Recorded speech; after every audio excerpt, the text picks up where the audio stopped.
Evil is bad. But what does every form of evil mean? Does that mean just the absolute worst stuff? It means all of it. It means everything that's against God. It means even those good things that are interfering with God's Word. That's what abstaining from every form of evil means. If we go back to the old King James Version, not the New King James or the New International or one of these other translations, you go back to the old King James Version, it says, abstain from the very appearance of evil. If it looks like it might be bad, stay away from it. I guess I shouldn't turn those TV shows on anymore. It's a lesson in that for me. It is. Stay away from every appearance, the very appearance of evil. We ought to be disgusted. We ought to be disgusted by evil, disgusted by things that are against God, disgusted by things that are not righteous, disgusted by everything that doesn't come from God. But I think in the world that we live in today, we see so much and we fill our eyes and thus our hearts and minds with so much and we don't get disgusted very much anymore. We get disgusted when someone treats us bad. That's when we get disgusted. We get disgusted when someone treats our kids bad. But we don't get disgusted when we see anyone else being treated badly. We don't get disgusted when we just see the junk getting filled into our hearts and into our lives. We just kind of take it in. We let it come in there. And instead of only holding on to what is good and abstaining from evil, we pile it up. You know, and eventually our hearts become so full of junk that all we've got is this little path. That little path is called church on Sunday. You know, we come to church on Sunday, but the rest of the week is all the junk that's piled up, and there's a lot more of it than there is pathway.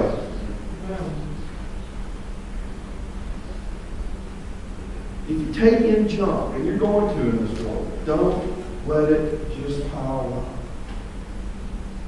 I'm going to finish up with another little short story this time. And during World War II, there was a Air Force B-29 that made a bombing run. And on the return trip, just shortly after dropping their bombs, on the return trip, now the B-29 makes some very long-range flights, okay? They were 1,000 miles from home. Had to cross the Pacific to come back. They lost 2 engines. Not good.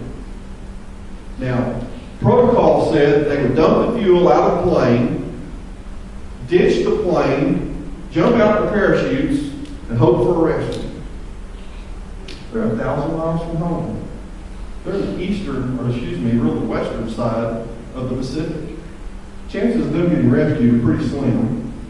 Well, the pilot was a little unorthodox. The pilot said, you know what? It just doesn't make any sense to me to get rid of and ditch a perfectly good airplane. I want you guys to start throwing away everything you can. We're going to lighten our load. We're going to try to make it home in this airplane, or at least get as close as we can. And they started throwing stuff off the plane.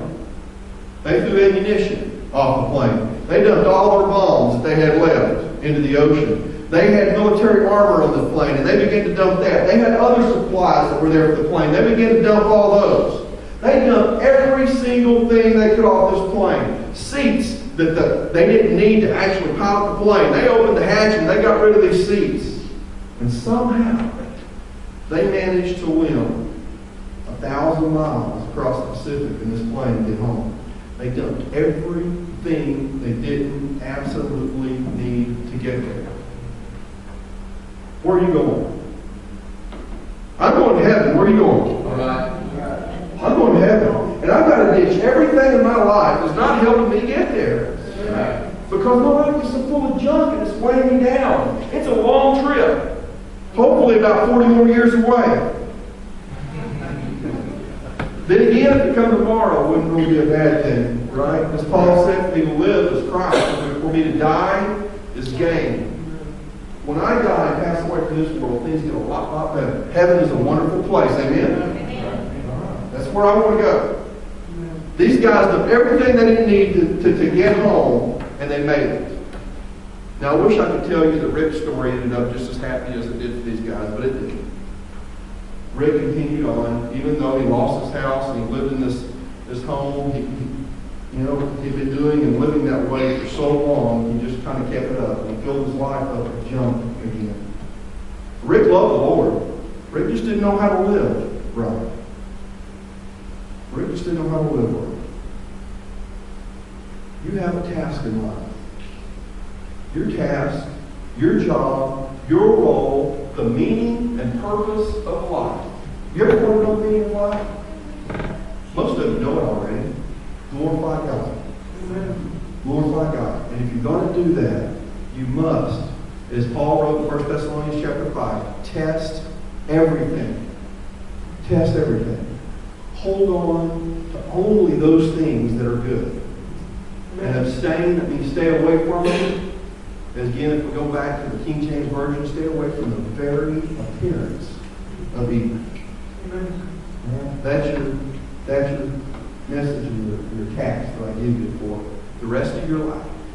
Test everything, hold on to what is good, and stay away from that what is evil. Lord.